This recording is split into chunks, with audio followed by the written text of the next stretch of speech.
जय हिंद दोस्तों, मैं गगनदीप आप सभी का स्वागत करता हूं proud group of NCC YouTube channel पर। और अगर आप एनसीसी ए बी या सी सर्टिफिकेट का एग्जाम देने वाले हैं तो ये वीडियो आपके लिए वेरी वेरी इंपॉर्टेंट है, क्योंकि इसमें हम वे सभी क्वेश्चन डिस्कस कर रहे हैं जो आपके एग्जाम के लिए इंपॉर्टेंट हैं और जो आपके एग्जाम में बार बार पूछे जाते हैं। तो ये वीडियो आपके एग्जाम के लिए बहुत ही ज़्यादा बेनिफिशियल साबित होने वाली है।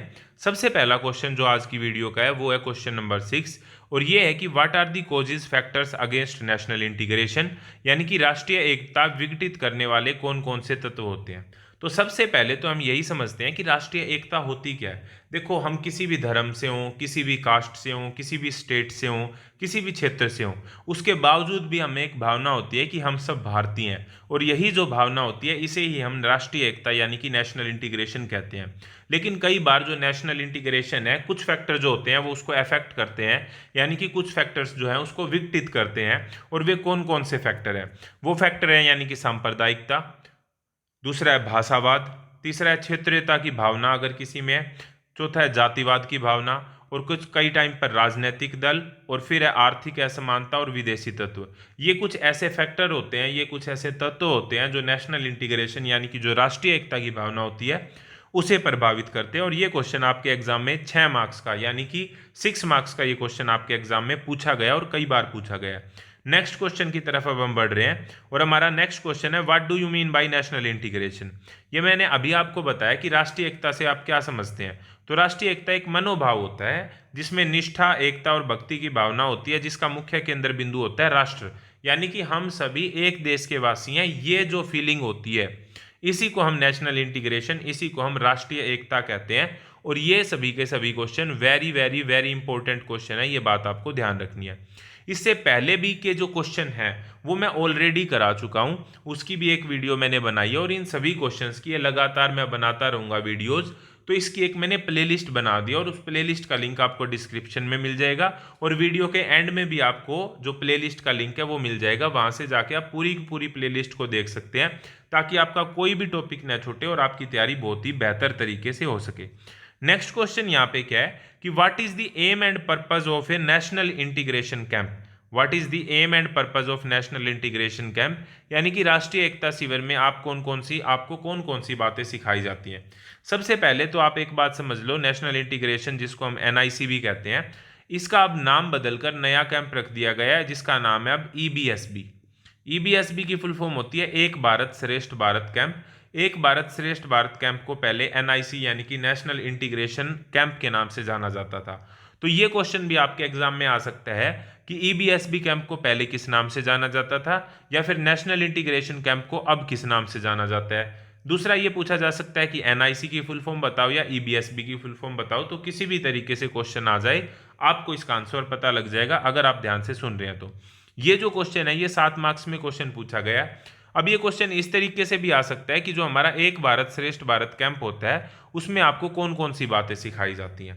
तो आंसर यही रहेगा कि अपने राष्ट्र से प्रेम करना सिखाया जाता है, जातिगत तथा क्षेत्रीय हितों की अपेक्षा राष्ट्रहित को महत्व देना, यानी कि हम सिर्फ अपनी स्टेट के बारे में या अपने क्षेत्र के बारे में न सोचें बल्कि पूरे देश के बारे में सोचें। भाईचारा को बढ़ावा देना, व्यापक शिक्षा का प्रसार करना, यानी कि एक एक्सटेंसिव नॉलेज हमें मिले, सामाजिक समानता को बढ़ावा देना, और देशाटन को प्रोत्साहित करना। देशाटन मतलब हम देश के अंदर सभी जो डिफरेंट डिफरेंट जगहें हैं उन्हें जाकर देखें, क्योंकि ये जो ईबीएसबी यानी कि एनआईसी कैंप होता है ये वन ऑफ दी बहुत ही एंजॉयमेंट वाला कैंप होता है, जिसमें हम किसी स्टेट में जाते हैं जहां पर ये एनआईसी कैंप लगता है।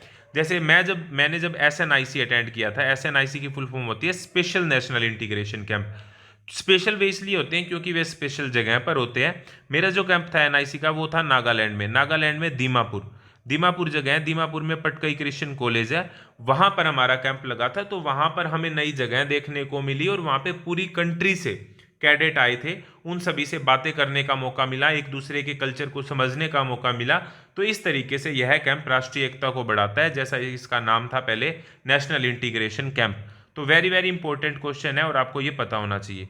नेक्स्ट क्वेश्चन यहाँ पे है कि right the main basis of a nation building. तो नेशन बिल्डिंग यानी कि राष्ट्र निर्माण के प्रमुख आधार कौन कौन से हैं। देखो, सबसे पहले तो भौगोलिक एकता। भौगोलिक एकता मतलब एक क्षेत्र होना चाहिए किसी भी देश का। इतिहास होना चाहिए, राजनीतिक एकता होनी चाहिए, सामाजिक एकता होनी चाहिए, धार्मिक एकता होना चाहिए, जातीय एकता और राजनीतिक एकता। ये दोबारा से पॉइंट लिखा हुआ है। मेन बात है कि नेशन बिल्डिंग का मतलब ही यहाँ पे यही है कि राष्ट्र निर्माण जब ही होगा जब हर तरह से वहां पर यूनिटी हो, और हर तरह की यूनिटी हो, चाहे वो भौगोलिक एकता की हम बात करें, ऐतिहासिक एकता की हम बात करें राजनीतिक एकता की, या फिर सामाजिक एकता की, या फिर धार्मिक या जातीय एकता की। तो सभी तरह की एकता वहां पर होनी चाहिए जहां पर हम नेशन बिल्डिंग की बात करते हैं। तो नेक्स्ट क्वेश्चन है question number 10। Very very important question है और यहाँ पे इंपॉर्टेंट डेज पूछे गए हैं। देखो आपके एग्जाम में फिल इन द ब्लैंक से रिलेटेड क्वेश्चन पूछे जाते हैं, आपके एग्जाम में इंपॉर्टेंट डेज से रिलेटेड क्वेश्चन पूछे जाते हैं, आपके एग्जाम में फुल फॉर्म पूछी जाती हैं।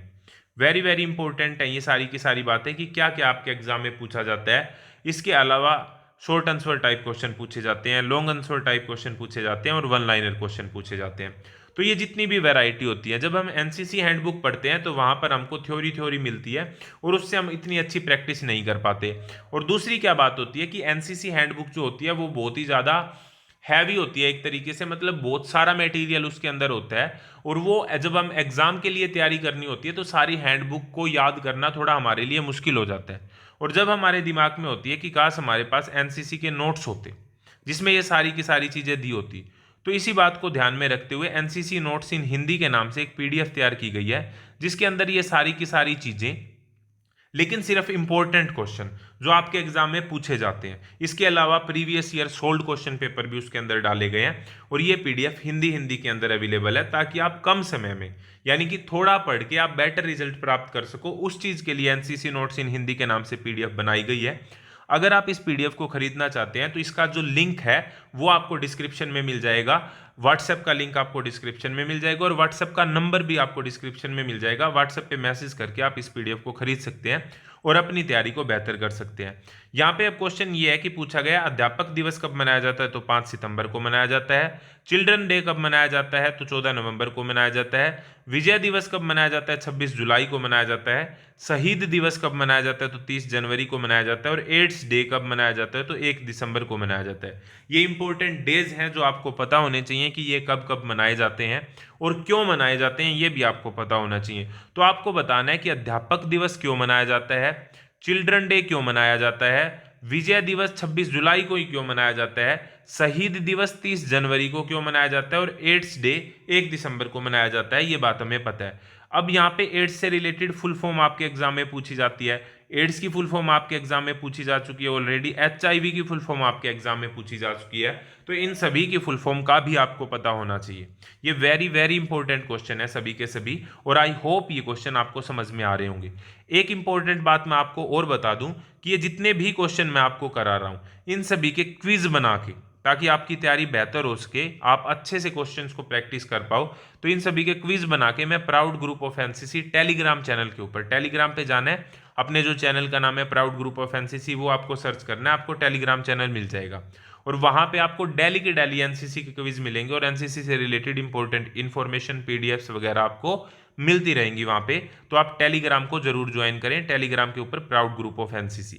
नेक्स्ट क्वेश्चन है यहाँ पे कि भारतीय नागरिक के कौन कौन से मौलिक अधिकार है। मौलिक अधिकार यानी कि जो जो भी फंडामेंटल राइट होते हैं जो हमें कॉन्स्टिट्यूशन ने दिए हैं, जो हमें संविधान ने दिए हैं। तो उसमें सबसे पहला है समानता का अधिकार, फिर है स्वतंत्रता का अधिकार, धार्मिक स्वतंत्रता का अधिकार, शोषण के विरुद्ध अधिकार, शिक्षा का अधिकार, चलने फिरने का अधिकार। तो ये सारे के सारे वे मौलिक अधिकार है जो भारतीय नागरिकों को प्राप्त होते हैं। अब आपसे ये भी पूछा जा सकता है कि भारतीय नागरिकों के मौलिक कर्तव्य कौन कौन से हैं। तो कर्तव्य भी आपके एग्जाम में पूछे गए हैं, तो आपको अपने अधिकारों के साथ साथ अपने कर्तव्य भी पता होने चाहिए, क्योंकि आपके एग्जाम में ये पूछे जाते हैं। तो आई होप ये वीडियो आपको अच्छी लगी होगी। इस तरह की और वीडियो मैं बनाता रहूंगा ताकि आपकी तैयारी बेहतर हो सके। सीरियल वाइज हम चलेंगे, वीडियो इसकी ऑलरेडी कुछ बन चुकी हैं जिसको प्लेलिस्ट में डाल दिया गया है और आगे भी जो वीडियो आती रहेंगी वे प्लेलिस्ट में ऐड होती रहेंगी। आप प्लेलिस्ट का जो लिंक है वो डिस्क्रिप्शन में दिया है, वहां से जाके आप वीडियोस को देख सकते हैं और हर वीडियो की अपडेट के लिए आप चैनल को सब्सक्राइब कर सकते हैं। इस तरह की और वीडियो के लिए जुड़े रहिए proud group of NCC YouTube channel के साथ। नेक्स्ट वीडियो तक जय हिंद, जय Bharat. Thank you very much.